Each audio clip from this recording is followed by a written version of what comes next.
Hello, everyone, and welcome to Tell Me Why, a short, sharp, well, we hope sharp podcast for busy Beatles people who want to be in the know, even though they're on the go.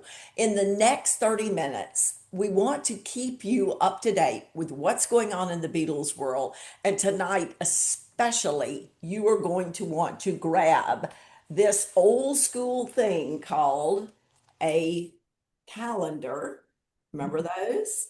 And your pen, or you can grab your phone and finger and get ready to mark your calendar because we're getting ready to share with you an event that you do not want to miss. I'm Jude Sutherland Kessler. I'm your host. I'm the author of the John Lennon series. And thanks to all of you very sweet people out there, our new book, Some Forever, which came out in August, which is the last half of 1965.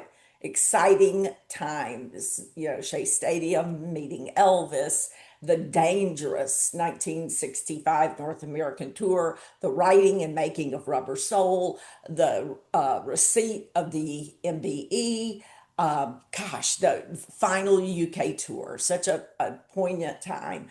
This book is almost sold out. We have, yay, 18 copies left to go. So grab them if you want a physical book. But the good news is, dun, dun, dun, dun, after months and months of working with Book Baby, I finally relented and said, okay, put the photo on one page and the captions on a different page. I don't care anymore. We're coming out with the ebook. It is on Kindle as we speak. So yay. Tonight, our guest, one of my dearest friends, I first met him through a book that I recommend for each and every one of you. It is called Long and Winding Roads, The Evolving Artistry of the Beatles. It changed everything for me. Just like Robert Rodriguez's Revolver, how the Beatles reimagined rock and roll changed everything about that LP because until I read that, I didn't even like Revolver. This book made me realize that my beloved Beatles, whose music I adored, were about so much more than just standing at microphones and singing. I call it a pop-up book because, I just want to read you one sentence. It says, Revolver reaches its zenith with Tomorrow Never Knows, a psychedelic tapestry that ushered in new ways of thinking about the concept recording artist, not to mention rock and roll as a genre. That there's so many things in here, so many statements, so many observations that will blow your mind. And this is not the revised edition. There is a new edition of this book, but this was my introduction. So through the years, I have enjoyed things like this two-volume. This is just one of two volumes of the, get it where there's no shine, of the Beatles Encyclopedia, which really gives you a laser focus on the music of the Beatles. Anything that you can think of, it's in there. There were collaborations. There was this book that with Jason Kruppa, Harrison Clapton, and other assorted love songs. Hold it right there. Great book. There's one with our buddy Kid O'Toole, the Beatles and fandom. There were books in which he was the editor, books like this one, Perspectives on the Beatles, which I was very blessed to be a part of, and The Beatles in Context. Excellent books. The big names in the world of the Beatles are all in there, and I got to be part of it. It was exciting. Then, the thing that I think really changed everything for us was that finally we got to read a two-volume biography on the life of Sir George Martin. This hadn't been done. What in the world? Why not? But first, there was Maximum Volume, which is volume one. These are the early years of working with the Beatles as well as George Martin's life and the other people that he worked with. And the book that I'm using daily now, Sound Pictures, because I'm working in 1966 and Revolver. And so this two-volume offering, which opened our eyes to so much about George Martin. And then the beloved Living the Beatles Legend, The Untold Story of Mal Evans. This book had me at hello. Um, from the dedication, the pictures on the front and back cover to the story. And if you haven't heard the audio book of Living the Beatles Legend, I highly recommend it. I can't listen to it if I'm trying to go to sleep at night because it keeps me awake. But our guest tonight reads it for you, and to hear him talk, and it's in the book. All of his books are written in his voice, and you can hear him speaking just like you could hear Ivor Davis speaking in his books. And when he reads the audio book, I'm just smiling. I'm just sitting there on my pillow. And so now I have to listen in other times when I'm going out for a walk. But it just, you will love it. It is fascinating. He has done so much, and I know I'm leaving things out like Lemonade Lucy and Playing the Angel, and he must work all the time. We are so thrilled to have my friend Ken Womack. Ken, welcome to Tell Me Why. Well, thank you so much, Jude, and thank you for those really kind words. You're one of the great inspirations for all of us. You build community. You are, rapidly supportive of all of our Beatles world and our world of scholarship. And I want to thank you for everything you do in keeping that flame alive. It really means a lot, and it's why we do things such as the festival we're talking about tonight. Yeah, community. Community is what we are missing this year. I cannot tell you the people that I talk to that say, I'm so sad. I missed the fest.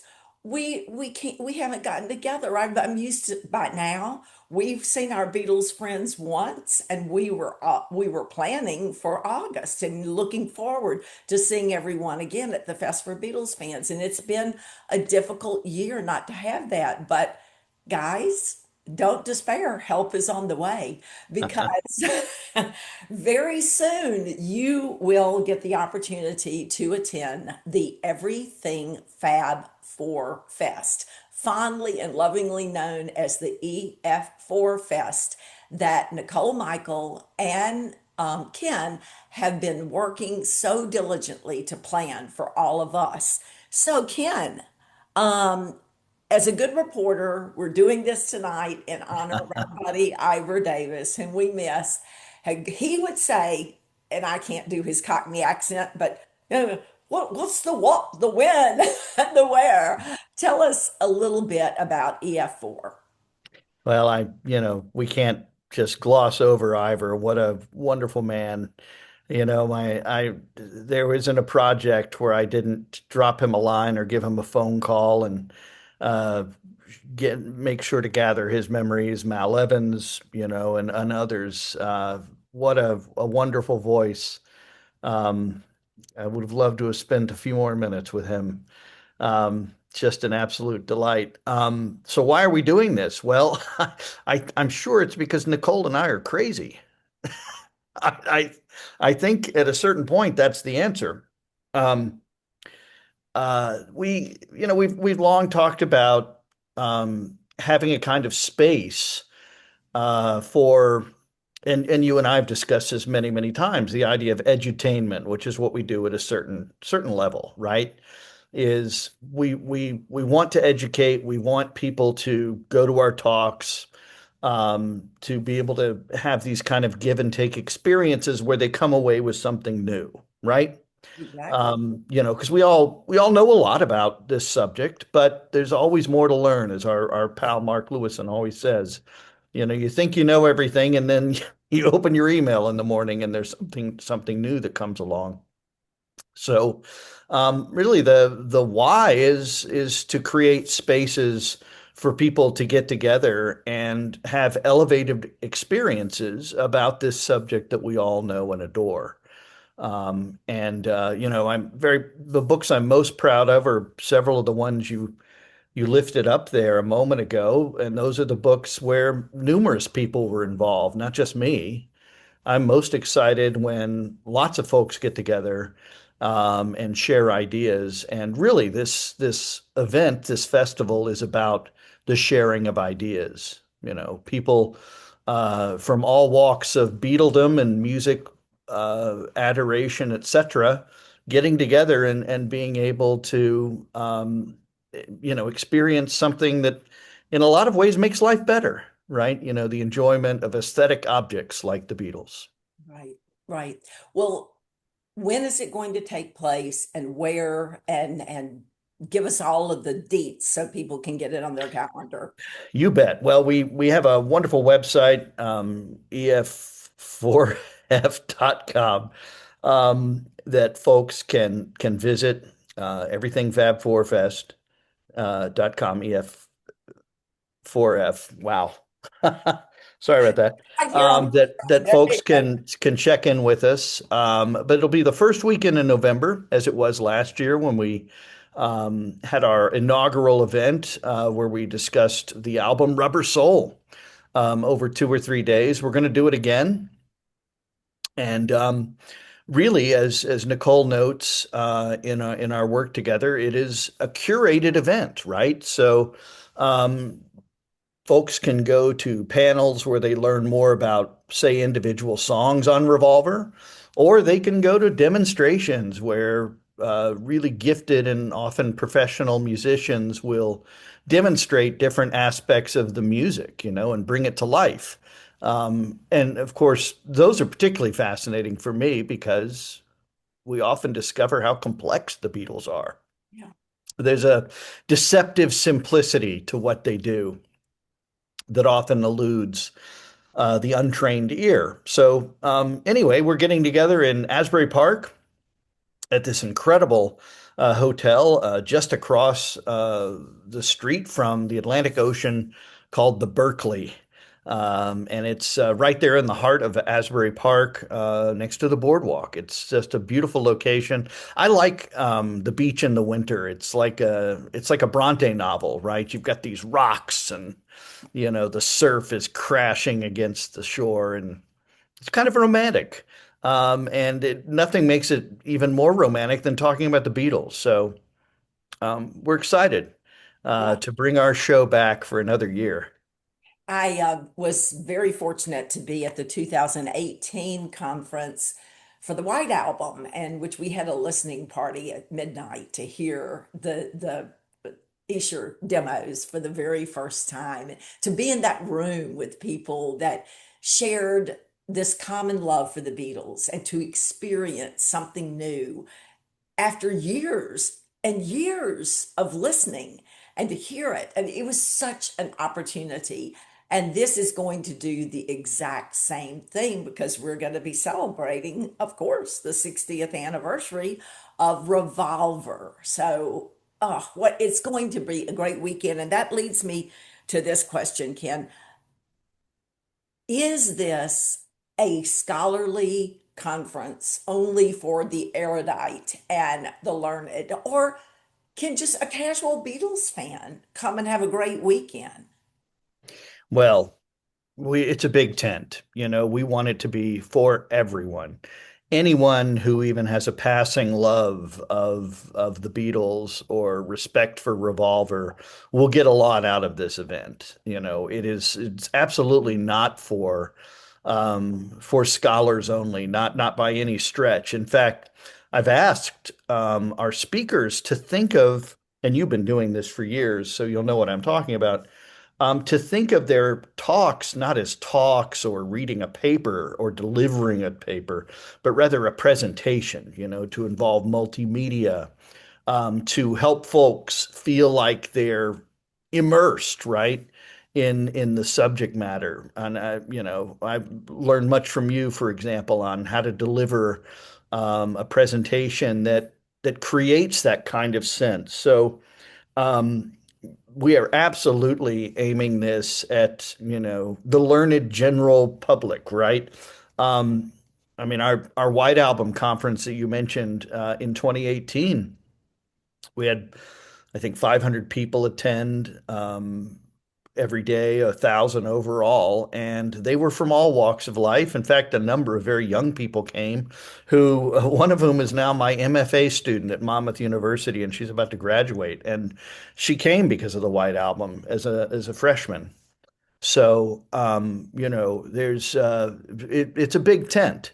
I think folks will find that with the different kinds of musical acts performing, those instrument demonstrations, that there's going to be something for everyone. And one thing that makes events like this really special is the breaks, right? You go and you have coffee or lunch or what have you, and you sit next to the person who just delivered this talk, this presentation, and it's a that's where the real community, of course, is built. Yeah. I had the time of my life in 2018 at the White Album Conference. And unfortunately, as some of you know, my body completely and totally gave out on me last year after getting the books out physically by hand. We did 400 books in a week and then moved 2 days later, packing and moving. And we thought we had hired professional movers, but we had not. And Oh, we ended up packing our house 24,000 pounds ourselves. It was not a good scene. So I did not get to go to Rubber Soul, and I missed out on that experience. And I cannot wait to be here. So, guys, it is November 6th, 7th, and 8th. Mark that on your calendar. It's important. It's going to be a time you don't want to miss. And if you've always put off doing something like this, and yeah, well, I'll do it next year, you don't know.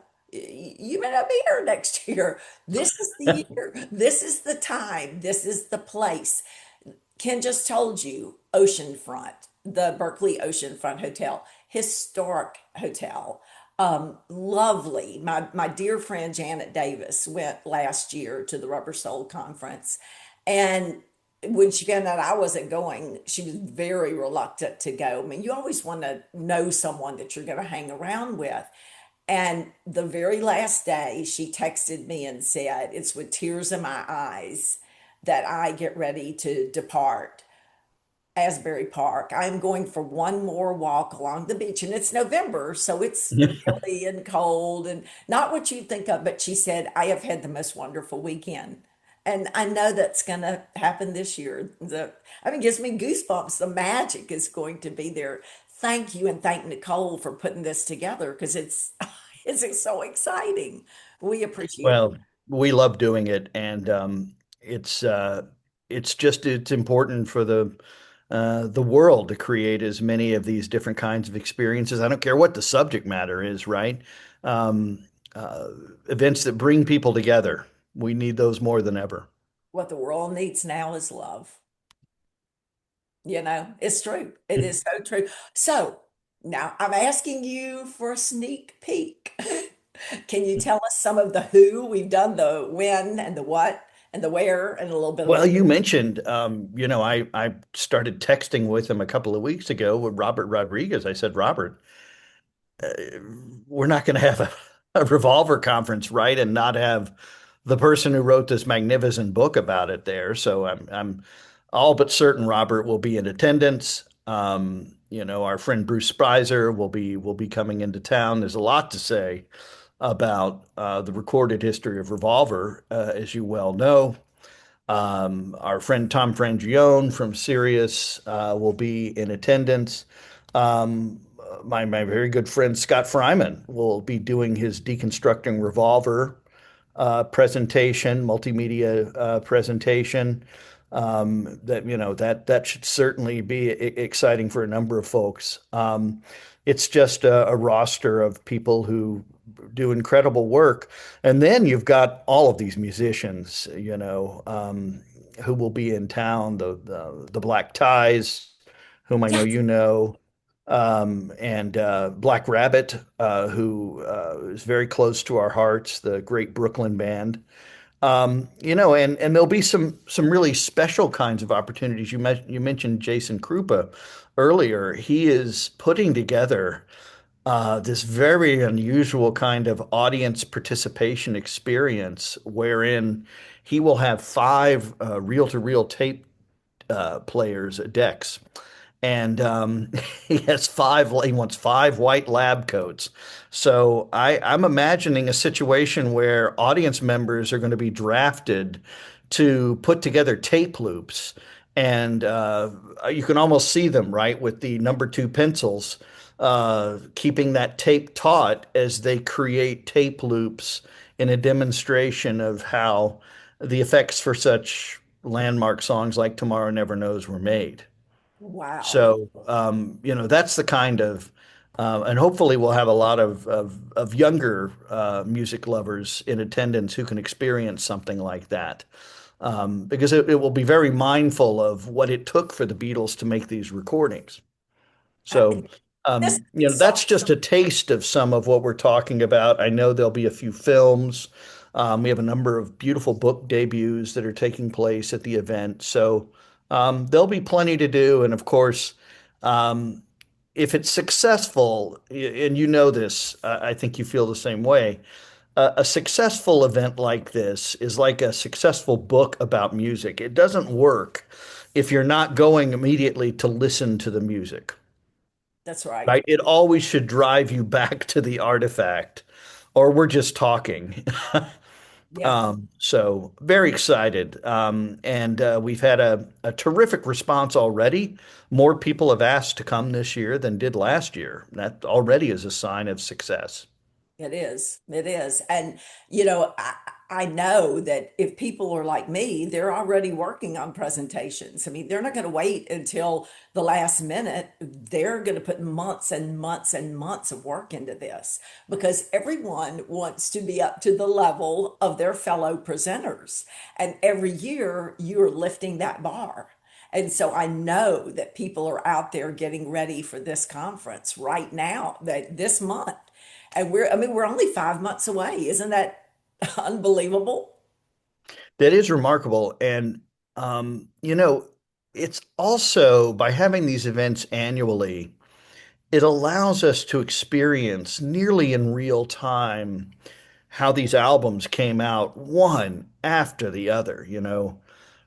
We, it's remarkable. Rubber Soul to Revolver to Sergeant Pepper to the White Album, Get Back and Abbey Road. There is nothing like that. No. No, when my parents were alive, I used to call them every late afternoon and read them a chapter from the books. We were going through the John Lennon series chronologically, and they would sit there, get their drink, and they would sit back and I would read it to them. They would listen. And one day I finished reading, and my mother said, I feel so sad. And I said, why? That was a fun chapter. They were in studio. And she said, those poor boys, they never had a day off. They worked nonstop. And when did they ever get to rest? And that is how we got Rubber Soul and immediately Revolver. I mean, they were working all the time, and this is the evidence of that, isn't it? It is, and it's such a great, it's why I love teaching the Beatles. It's such a great story about ambition and the drive to create, right? I have no better anecdote than January 2nd, 1969. Here they are.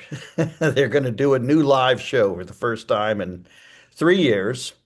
Um, and they need to rehearse. But that's not the way they put it. They need to rehearse new material, Yeah.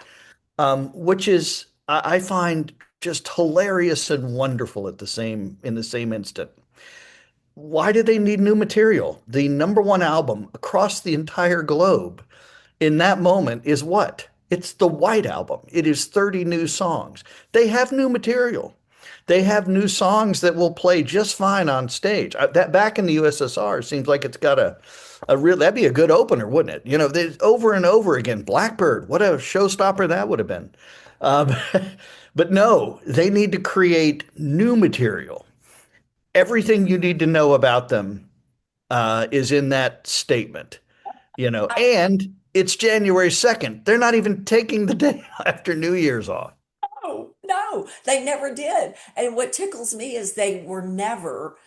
Now, maybe Paul was because Paul has a greater sense of who he is and where they were and the solidity that the Beatles had. John never does. He is always afraid he's going to fail. And so they're setting out on the UK tour at the end of 65, and John insists they have a rehearsal. And they're like, "What are you talking about? What we just went on this tour of America, and then we came home and we've been in studio. We played music together all the time. And no, no, we're having rehearsal. No, we are going to Liverpool, and we don't want to goof up. We don't want the fans to think that we're not good anymore, and makes them have a rehearsal. They, the work ethic is beyond belief, and it's because they're driven. They're driven. And they loved all of the job, right? They didn't just like part of it. They liked all of it. And of course, that's also a great lesson for college students in my case, to remind them that they love doing every bit of it. Mhm. Um, not just the parts that were glitzy and glamorous. Yeah. They say, and I know you would agree with this, do not write unless you cannot help but write. Because, it is never going to be this great living. It is going to be a happy life. You're going to come from your heart. You're going to give from your heart. You are going to write about your passion. You're going to express it, but it's not going to be, I don't know what people think. They'll say to me things like, "Well, you're making so much money off these books." No, no, no. No, no, no, no, no, no, no. This is a gift from the heart. And the Beatles, same thing. I mean, here is John Lennon in 65 selling his cars because he doesn't think that he has enough money to afford his cars. And then they convince him that he does have enough money and he buys them back and gets a new one as well. But they don't do it for the money. They don't do it for the fame. They don't do it for the power. They do it because they have to do it. That's right. They have to do it. So, speaking of they have to do it, you have two new books coming out very soon, and we are going to reconvene in July to talk about your two new books. But give us a glimpse. You have, of course, starting over with John and Yoko, the photographs of Roger Farrington that you're working with Roger on this book. And then you also have with the Beatles this exciting book, Mal Evans' Photographic Journey. Are you going to be doing presentations at EF4 Fest about either one of those books or both? I would imagine certainly something will have to be done about Mal. This is a big release. This is it's 50 years after Mal planned to release his memoirs. They would have come out this summer 50 years ago, and we are finally publishing them this fall.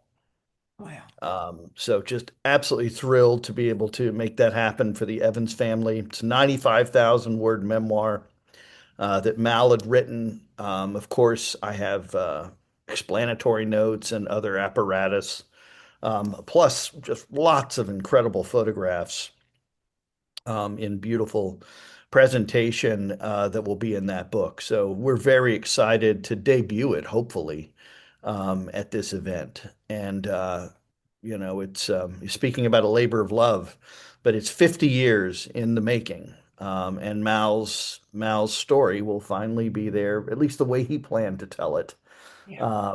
warts and all, in the summer of 1976. Wow. I mean, just for that alone, guys, you can't miss this weekend. It's not one of those sit on the fence events. You've got to be there. And again, it's November 6th through the 8th. So, Ken, I know that you usually do some sort of a hotel discount. Will something like that be coming out soon, or should we go ahead and book our rooms?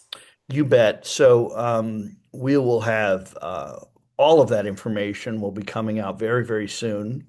We'll be making our formal announcements here in the next couple of weeks.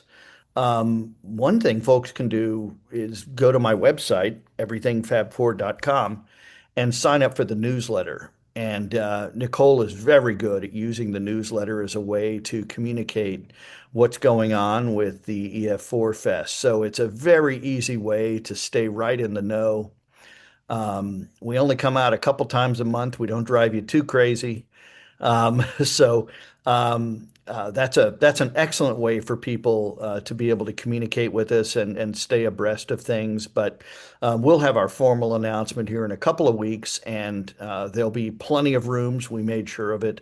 Hotel rooms available for out-of-town guests. It's Asbury Park may sound remote, but it's greater New York City.